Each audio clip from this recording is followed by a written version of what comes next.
ఈరోజు రాష్ట్రంలో రాజ్యం ఏలుతా ఉంది. పోలీస్ స్టేషన్లకు వెళ్తే న్యాయం జరుగుతుందన్న నమ్మకం ఈరోజు ఎక్కడా కూడా సన్నగిల్లిపోయింది.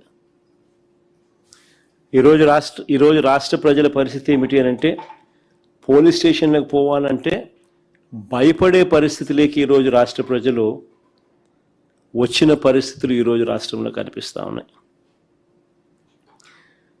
ఒకసారి గమనిస్తే ఇవన్నీ కూడా యాదృచ్ఛికంగా జరిగినవి కావు.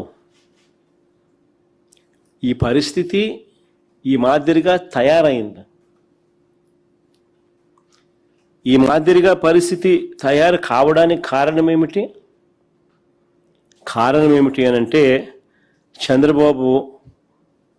చంద్రబాబు గారు తాను చేస్తా ఉన్న దోపిడీని, అవినీతిని, దుర్మార్గపు పరిపాలనను, తాను మోసం చేసిన సూపర్ 6లు, సూపర్ 7ల ద్వారా మోసం చేసిన, తాను ఎన్నికలప్పుడు ఇచ్చిన బాండ్లు,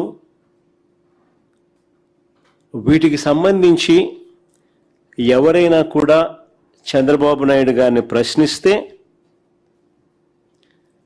ఆ ప్రశ్నించే కార్యక్రమంలో ఏ గొంతు వినపడినా కూడా ఆ గొంతును నొక్కే కార్యక్రమం. ఎప్పుడైతే చంద్రబాబు నాయుడు గారు చట్టాన్ని, పోలీస్ వ్యవస్థని తన చేతుల్లోకి తీసుకొని ఎవరైనా కూడా తనను ప్రశ్నిస్తే, ప్రతిపక్ష పార్టీ కావచ్చు, సోషల్ మీడియా యాక్టివిస్టులు కావచ్చు, ప్రశ్నించే జర్నలిస్టులు కావచ్చు, లేకపోతే రాష్ట్రంలో ఎవరైనా సరే తనను ప్రశ్నిస్తే చాలు వాళ్ళందరినీ కూడా అణిచివేసే కార్యక్రమంలో చంద్రబాబు నాయుడు గారు చట్టాన్ని, పోలీస్ వ్యవస్థను తాను వెపనైజ్ చేసినాడు.